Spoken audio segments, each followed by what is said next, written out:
aquí con Javier Ortiz Cassiani.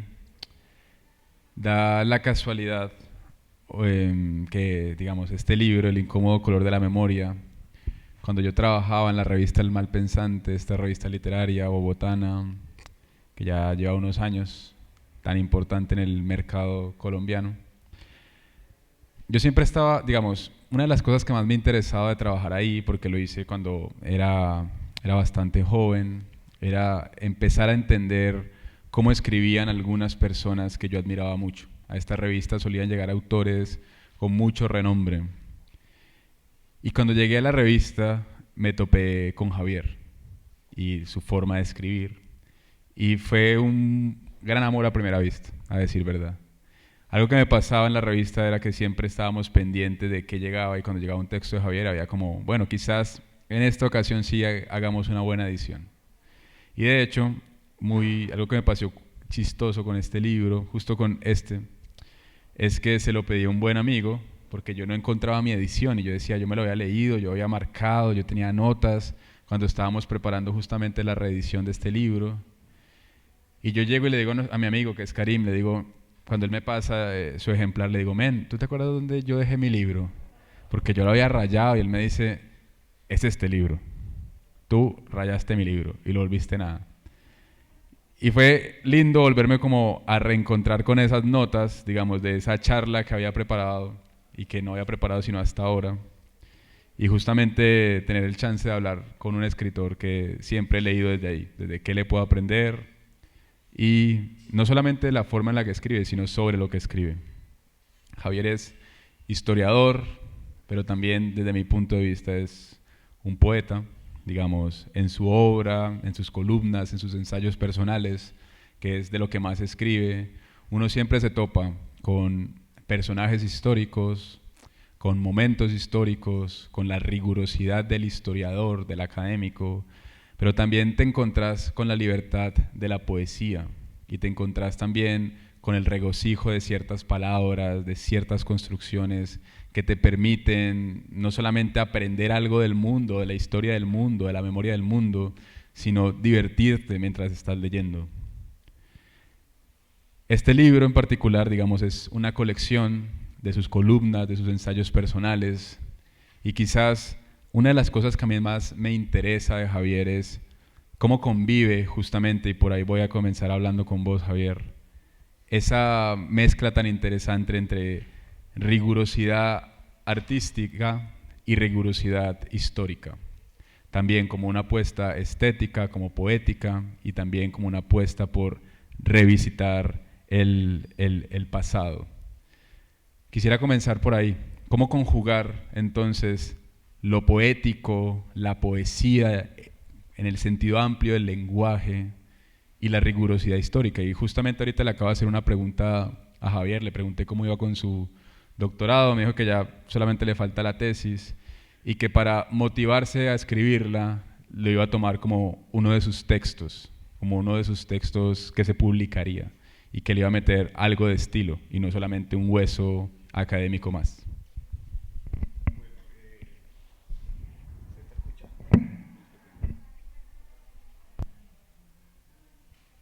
Sí, ok. Bueno, muchas gracias al Festival Literario Oiga Mire Lea. Ya he estado, bueno, la otra vez estuve presencial, que era una cosa combinada entre lo presencial y lo virtual. Esta vez hay más presencialidad, por fortuna. Y es un espacio al que le vengo siguiendo la pista desde que comenzó, y pues por supuesto agradecer poder hacer parte de esto. Y estar con Harold, que además de gran escritor es editor, y eso es una ventaja que tiene, porque los editores, yo siempre he dicho que los editores son como unas personas que saben que tienes un paracaídas o que tienes buenas alas, pero que no estás convencido de ellas, y ellos te empujan para que tú hueles, ¿no? Para que tú uses esas alas. Y creo que eso es lo que hacen los buenos editores. Y me encontré en El Malpensante pues con Karim, con el que tengo pues una gran amistad también, con el mismo Ángel Unfred, que hizo parte del primer proceso de edición de este libro, y con Harold, que llegó después y que hizo parte de la segunda edición de este libro.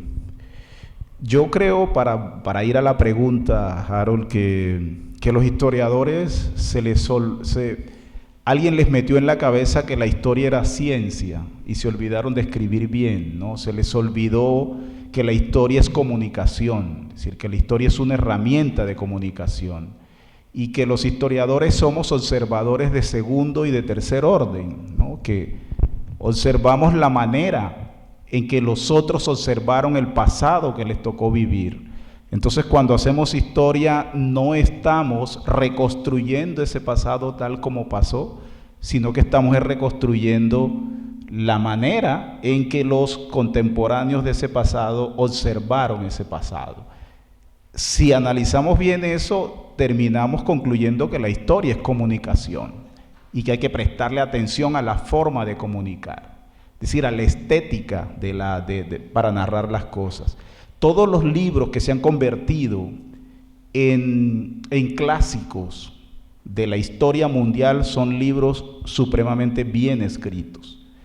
Cada vez la historia se especializa más, cada vez sabemos cuántas matas de yuca se sembraban en Malagana, en el departamento de Bolívar, entre el 7 de julio de 1785 y el 9 de agosto de 1810, pero se nos olvida el carácter comunicativo de la historia y la importancia que tiene escribir bien historia. Y lo otro es que no le tengo miedo a meterme dentro de la historia, porque no creo en la objetividad, porque todos ponemos ahí subjetividad, todos estamos poniendo los demonios que llevamos dentro, y lo que hago es no tenerle miedo a los demonios que tengo para ponerlos en lo que escribo. Si yo escribo una historia de Candelario Obeso, yo me meto allí, cómo descubro el personaje, qué era yo en el colegio, lo conocí o no en el colegio, qué pasaba con Candelario Obeso, qué pasó cuando lo descubrí, cómo se relaciona la vida de Candelario Obeso como un hombre negro con las dificultades de ser un negro en el siglo XIX, con las dificultades mías de ser un adolescente negro en un colegio público de Valledupar, donde había menos negros que en Cartagena o que en cualquier otro lugar donde he vivido. Entonces, ese tipo de cosas me interesan. Hace poco te oía en la charla pasada que señalabas de despojarte de las pretensiones sublimes y poder narrar lo cotidiano, lo aparentemente anodino, lo que no tiene mayor importancia, pero que es lo que le da sentido y es lo que permite además que personajes comunes y corrientes se sientan identificados con eso. Es más, tiene un efecto más político. Eso, que no tiene pretensiones políticas aparentemente, tiene un efecto más político que si te dedicas a escribir un tratado político para tratar de adoctrinar a gente. Con la novela que tú escribes, por ejemplo, creo que hay más denuncia que escribir un tratado sobre el narcotráfico en Cali, porque es como esa historia, que es parte ya de la historia y de la memoria de una ciudad como Cali, está contada por un chico que vive en un conjunto residencial, o en una unidad residencial, como se dice, contada en los hechos más cotidianos, y puedes cruzar ahí el fútbol, y puedes cruzar. Además me fascina como ese cruce de personajes entre el Tigre Castillo, pero también Freddy Rincón, en fin, hay un cruce allí bastante interesante. Entonces creo que es eso, al final yo encuentro allí unos elementos de comunicación entre lo que tú haces desde la ficción y lo que yo hago desde la crónica o desde el perfil o desde la columna de opinión incluso. Creo que hay que preocuparse mucho por la forma en que comunicas las verdades, ¿no? Lo que pretende ser verdad, tienes que preocuparte, no basta solo la verdad. Y sobre todo en un momento en el que estamos hiperinformados, ¿no? Es decir, ¿de qué me sirve contar otra vez la historia de Simón Bolívar si tenemos cientos de libros sobre Simón Bolívar. La gracia estaría en la manera, en el sello que le pongo a la manera de contar eso. Entonces trato un poco de jugar con eso y quizás es lo que se puede ver allí en esos textos, ¿no? Me parece muy interesante una cosa que decís, y es esa pregunta que desde mi punto de vista, que no es historiador, pero sí el de escritor, y es que antes de escribir sobre cualquier cosa, yo creo que una sana pregunta que uno debería hacerse como académico, incluso como ser humano, es ¿qué parte de ese material, de ese otro del cual yo quiero hablar, me implica y de qué manera me implica y desde qué distancia lo puedo apreciar o desde qué cercanía lo puedo apreciar? Creo que todo el tiempo, incluso cuando tenemos una conversación con nosotros mismos, estamos hablando con un otro, que es indispensable de alguna manera preguntarse qué hay en común, incluso con uno mismo, insisto. Yo, por ejemplo, no sé, pienso en la relación que uno tiene con los recuerdos. Uno habla de la memoria a veces de una forma como tan absoluta y de pronto resulta que cuando vos tenías 20 años recordabas tu infancia desde un lugar y desde una subjetividad completamente distinta a la que tenés a tus 30 años. Entonces resulta que ese pasado que te construyó como individuo se transformó completamente. A mí lo que me encanta de lo que escribe Javier, por ejemplo, es que sus grandes temas o su gran tema sí tiene que ver mucho con la construcción identitaria afrodescendiente en Colombia y especialmente en el Caribe. Solo que la forma de hablar de estos temas, si bien a veces te remiten al pasado de la construcción nacional, al almirante Padilla, también te remiten a fijarse incluso hoy en día a ciertos detalles de la cotidianidad que podrían pasar desapercibidos. Entonces nos hace caer en cuenta de que la historia no es solamente es aquello que se escribió en unos anaqueles empolvados y que luego cualquier presidente de la República va a citar porque alguien más se lo resumió, sino que la historia es algo que estamos construyendo en el presente y que la estamos construyendo no solamente desde el testimonio, sino desde el participar de una serie de dinámicas.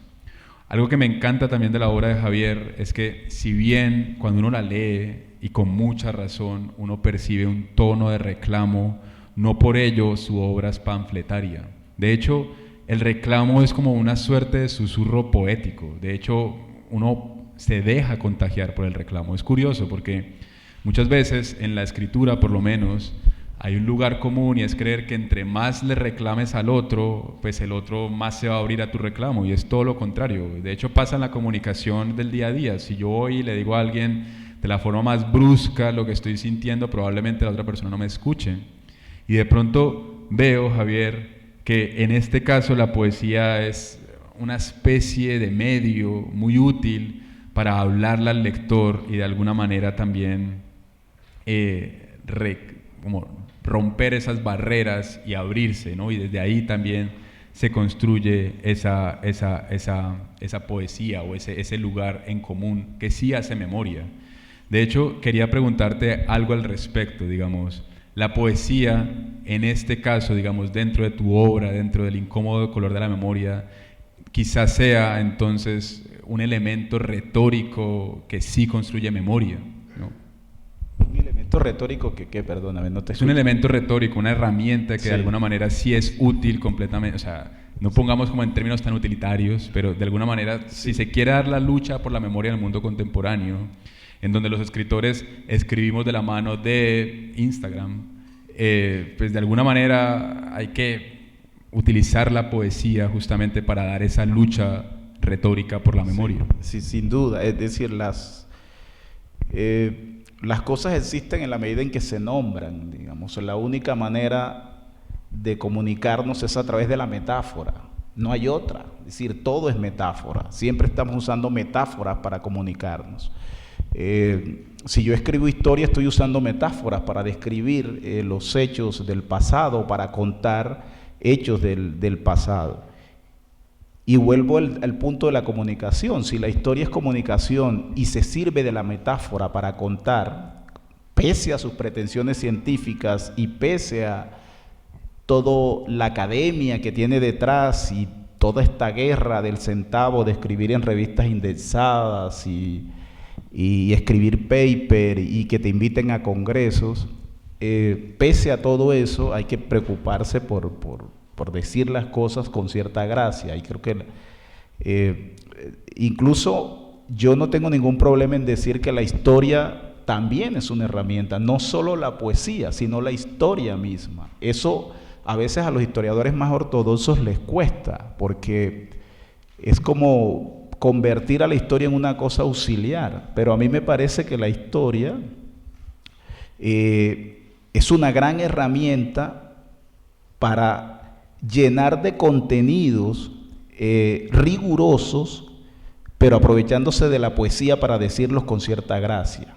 Es decir, si yo escribo sobre un momento de la bonanza marimbera en el Caribe colombiano, que fue un momento que se parece mucho al tiempo del narcotráfico, bueno, al tiempo no, porque no son cronológicamente para el mismo tiempo, pero que tienen unas características parecidas, y ahora quizás te pregunte algo con relación a eso. Si yo escribo sobre ese momento histórico, que es parte ya de la historia del Caribe colombiano, por supuesto soy consciente que estoy escribiendo de un momento fundamental de la historia del Caribe colombiano, que es toda esa bonanza marimbera que generó una estética y una ética también, y soy consciente de la historia, pero me interesa la voz poética que surge de mí y de mi familia en ese circuito, es decir, cómo entro yo también en ese circuito, porque la historia es muy descorporeizada, la gente no se mete en la historia, es como si la historia ocurriera allá y mi cuerpo está acá escribiendo sobre historia. A mí no me interesa descorporeizar la historia, a mí me gusta meter el cuerpo y mis sensibilidades en la historia. Y para eso, por supuesto, tengo que valerme de la poesía como un elemento central, como un elemento fundamental para decir lo que digo. Y yo soy, bueno, estudié pregrado en historia, luego hice una maestría en historia, luego hice estudios doctorales en historia. Es decir, cualquiera que oye me dice, pues este es un reincidente que lo que es un historiador ortodoxo y listo, pero no, porque soy el más heterodoxo, y algunos incluso dicen que no soy historiador, cosa que no es un insulto, sino un piropo, porque no tengo ningún problema con esas militancias, porque lo que quiero es pasarla bien además con lo que escribo, sentirme bien, como sacarme algunas cosas que tengo dentro, ¿no? Yo incluso para olvidarlas, para que dejen de... Tú decías algo hoy que me parece bien interesante, decías, los textos ya no te pertenecen, le pertenecen al otro. Cuando yo escribo un perfil sobre mi hermano que murió, me estoy sacando el dolor, pero también estoy olvidando de alguna manera para que ese dolor ya no me duela de la manera en que me dolía, y construir otra memoria. Pero eso que escribo allí empiezan a usarlo otros, que seguramente, por supuesto, no van a sentirlo desde el dolor que yo sentí cuando lo escribí, pero empieza a ser parte de ellos. Por eso me interesa mucho tu libro en ese sentido.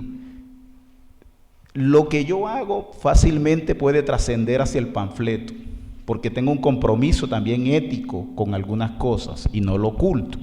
Es decir, los reclamos de los que tú hablabas, ahí hay una serie de reclamos que expongo allí. Lo que trato es de que esos reclamos no sean los reclamos, la manera de reclamar convencional, ¿no? Porque entonces no estaría haciendo literatura o ni siquiera historia, sino que estaría construyendo un panfleto. Y no me interesa escribir un panfleto político. Si quiero escribir un panfleto político, lo escribo, y seguramente tiene validez también, pero no me interesa en este caso, porque no quiero generar ese efecto, quiero construir otro efecto.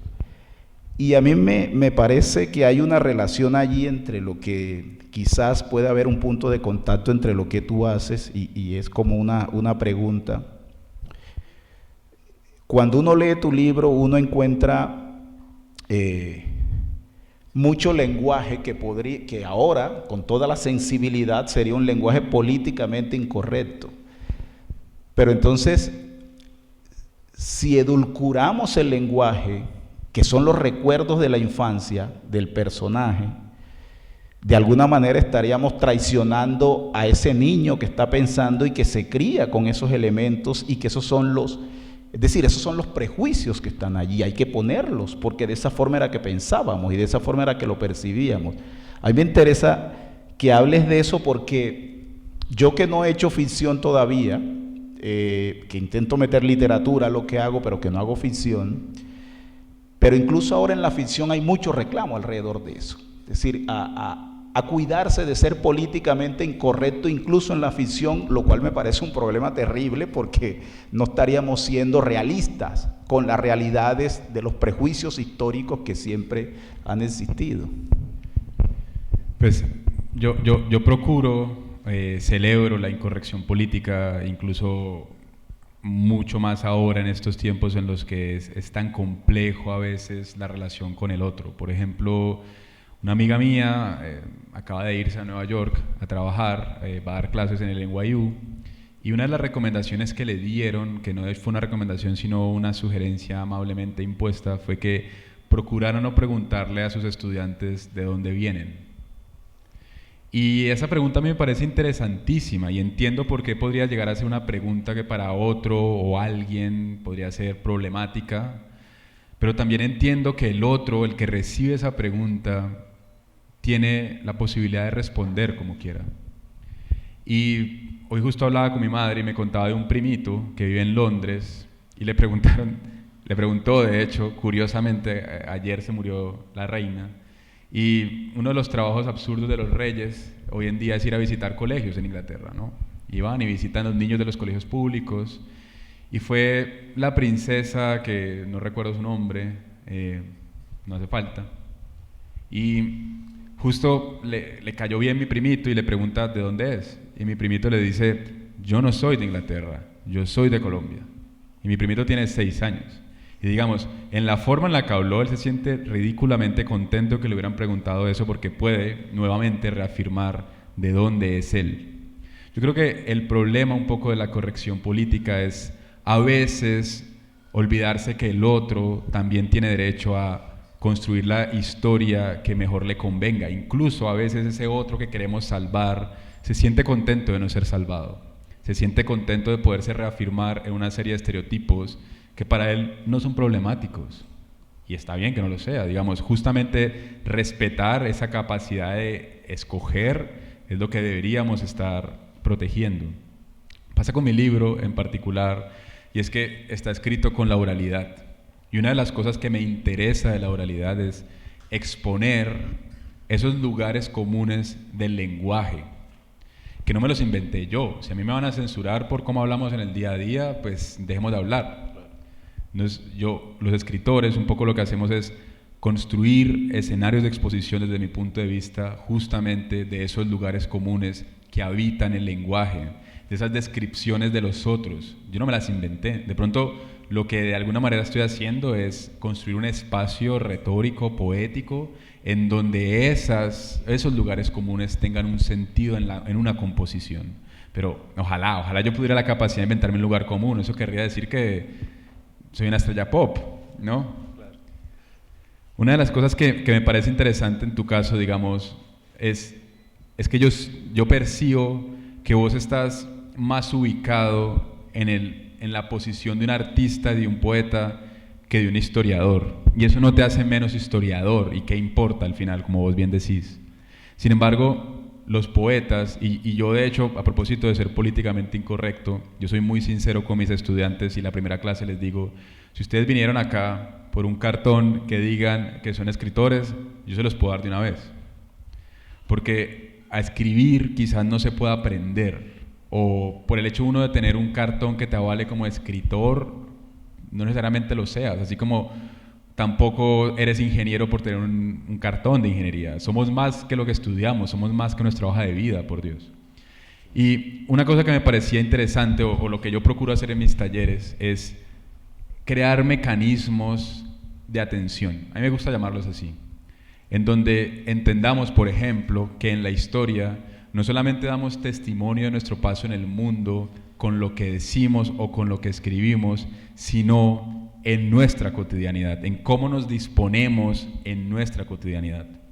Algo que me encanta del libro de Javier es que no solamente hace el ejercicio clásico de los escritores o de los historiadores que van y revisan el archivo, él también lo hace, e insisto que es un libro hecho con mucha rigurosidad pero también se da la libertad que suelen tenerla sobre todo los artistas de fijarse en esos otros elementos que de alguna manera también hacen la historia, y es cómo nos sentamos, qué dijimos en determinado momento.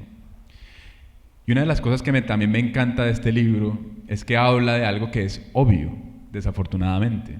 Digamos, el problema de la raza ya debería haber sido superado así un montón de tiempo. O sea, ojalá estuviéramos hablando de otra cosa, ojalá pudiésemos ya dejar de repetirnos. Y sin embargo este libro, a pesar de que está hablando de lo que ya conocemos, de lo que todos sabemos y quizás estemos cansados de decir, pero hace falta seguir diciendo, se da cuenta de que ya no hace falta decirlo, sino reinventarse en la forma de decirlo, y justamente también reinventarse en la forma de fijarse en esos elementos que también son historias. La pregunta es, Javier, digamos, también es un gesto poético, pero también es un gesto político el fijarse en esos pequeños gestos, porque si uno se come el cuento de narrar la historia desde esos archivos oficiales, un poco fácilmente, me pregunto yo, ¿no estaría cayendo en la reproducción justamente de la oficialidad? Sí, bueno, el archivo es una construcción, ¿no? Bueno, la historia misma es una construcción, es un proceso de construcción donde tú vas a un archivo, seleccionas de acuerdo a tus intereses cuál es el material que te sirve y a partir de eso haces un proceso de edición. Toda historia es edición. Toda historia, no hay historia que no tenga edición, porque lo contrario haríamos un relato estilo, no sé, el cuento del gallo Capón o esta cosa que nunca acaba, ¿no? Y la repetición y un relato que no tiene fin, ¿no? La historia sin fin. Entonces siempre tiene que haber un proceso de edición, y todo proceso de edición es arbitrario, ¿no? Todo proceso de edición tiene una subjetividad. Por supuesto que hay capacidad, hay gente experta, hay gente con mayor capacidad para editar, porque lo aprende mejor, porque tiene más herramientas, porque tiene mayor experiencia, porque maneja ciertas normas de la edición, pero todo proceso de edición implica una subjetividad, ¿no? Y entonces lo que yo trato de hacer es entender eso, entender cuál es el punto ciego de la historia, porque es que siempre hay un punto ciego, y los historiadores solemos ser tramposos, o sea, solemos ser tramposos y blindamos el texto, porque no queremos mostrar las costuras, es decir, no queremos mostrar los vacíos, incluso en las fuentes, porque queremos, y somos tramposos porque además estudiamos lo que ya sabemos que pasó. Luego nos vamos al pasado para demostrar que esto sucedió. Entonces vamos a contar que esto sucedió y el relato lo vamos acomodando para que el resultado que ya sé me dé exacto como sucedió. Pero entonces aquí en este tránsito hay una serie de riquezas, hay unos matices, hay unas paradojas, hay unas contradicciones. La gracia es no tenerle miedo a esas contradicciones, ni a esas paradojas que están allí.